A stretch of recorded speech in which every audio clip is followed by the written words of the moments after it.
Good afternoon sir. Good afternoon ma'am. कैसे हो sir? बिल्कुल बढ़िया जी, आप बताओ कैसे? सर आज मुझे आपसे एक इन्फॉर्मेशन चाहिए थी जी। कि सर आईयूआई और आईवीएफ में क्या कॉस्ट आता है, कितना खर्चा आता है? अच्छा, मैं आज आप लोगों को बता रहा हूँ कि आईयूआई और आईवीएफ में कितना खर्चा आता है, कितने इंजेक्शन लगते हैं, उन सब का मैं आज आप लोगों को एक छोटी सी डिटेल के माध्यम से बताऊँगा। आज इस वीडियो में मैं मिस्टर प्रवीण कुमार, युक्ति IVF centre, Rajouri garden, new Delhi. तो मैं आप लोगों को आज बता रहा हूँ कि आईवीएफ और आईयूआई एक इंट्रा यूट्राइन इंसेमिनाइजेशन। इसमें आपको पीरियड्स के दूसरे दिन पे मेडिसिन स्टार्ट करनी होती है और मेडिसिन स्टार्ट करने के बाद उसको फिर आईयूआई के लिए रेडी करना होता है। तो जो उसका खर्चा आता है, सबसे पहले कि जो मेडिसिन होती हैं उसमें कम से कम 2000 के समथिंग का खर्चा आ जाता है। और जो अल्ट्रासाउंड होता है उसमें 4 या 5 बार अल्ट्रासाउंड होता है, 1,000 रुपये का अल्ट्रासाउंड होता है। ठीक है। उसके बाद जो भी मेडिसिन आती हैं उनका खर्चा, कुछ इंजेक्शन आते हैं जैसे एचसीजी का जो इंजेक्शन आता है वो इंजेक्शन 1000 या 700-800 रुपये का इंजेक्शन आता है। तो टोटल है कि जो आईयूआई हमारा जो टोटल खर्चा होता है विद मेडिसिन और इंजेक्शन से, वो कम से कम 15 से 20,000 रुपये टोटल अमाउंट रहता है।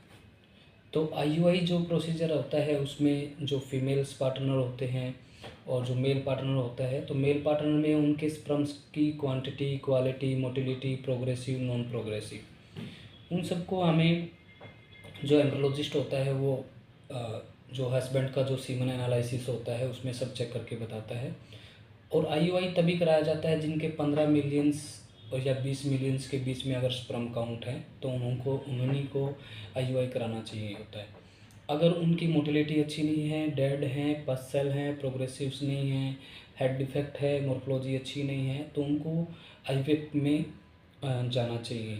या जैसे किसी पेशेंट का नील स्पर्म है, बिल्कुल एक भी स्पर्म नहीं है, एफएनएसी नेगेटिव आ रहा है, या फिर उन्होंने टीसा पीसा मेसा करा लिया है, उनमें भी उनको शुक्राणु की मात्रा नहीं मिल रही है, तो उनको बाहर से डोनर चूज करना चाहिए या फिर आईवीएफ कराना चाहिए। ये तो था आईयूआई का। उसके बाद हमारे पास आता है आईवीएफ का कॉस्ट कितना होता है। आईवीएफ में क्या होता है कि जो पेशेंट्स जिनकी उम्र ज़्यादा हो जाती है, 35 प्लस हो जाती है, उनके लिए हमें डोनर चूज करना होता है। और हस्बैंड की उम्र अगर 35 प्लस हो जाती है तो स्पर्म्स काउंट में, मोटिलिटी में थोड़ा सा नेगेटिविटी दिखती है, जिसकी वजह से उन हस्बैंड पार्टनर को, दोनों को, हस्बैंड वाइफ को इसका खामियाजा भुगतना होता है। और जो आईवीएफ होता है उसमें कॉस्ट आता है कम से कम 2 लाख के समथिंग आता है, जिसमें इंजेक्शन्स लगते हैं, अल्ट्रासाउंड होता है और कुछ लैब टेस्ट होता है। उसमें टोटल अमाउंट लगा के जो हेल्थी कपल्स होते हैं, जैसे कि उनके खुद के अंडे खुद के हैं, स्पर्म खुद के हैं, तो उनको 2 लाख के समथिंग का खर्चा हो जाता है। और जिनकी खुद के अंडे नहीं होते, जिनकी 35 साल की उम्र हो जाती है, तो अंडे हमें बाहर से डोनर लेना होता है, तो उनका प्लस हो जाता है, तो वो हो जाता है 3 लाख से पॉइंट कुछ हो जाता है, यानी 3.5 लाख के समथिंग का खर्चा हो जाता है। ठीक है। तो उसके बाद जो आईयूआई होता है उसमें हमें अगर डोनर स्पर्म से कराना होता है तो उसके लिए खर्चा अलग से होता है। आईयूआई में अगर हमें बाहर से सीमन डोनर लेना होता है तो उसके लिए 15,000 रुपये अलग से लिए जाते हैं। अगर दोनों हस्बैंड वाइफ के अगर सेल्फ सब चीज़ें, अगर अंडे भी, स्पर्म भी, उन सब चीज़ें मतलब उन दोनों की अगर हैं तो उनमें 15 से 20,000 रुपये का खर्चा होता है। अगर डोनर स्पर्म से होता है तो उसमें 15,000 रुपये प्लस हो जाते हैं, मतलब कि यही होता है कि 35 के समथिंग का खर्चा हो जाता है। और ऐसे ही आईयूआई के बाद आईवीएफ में होता है।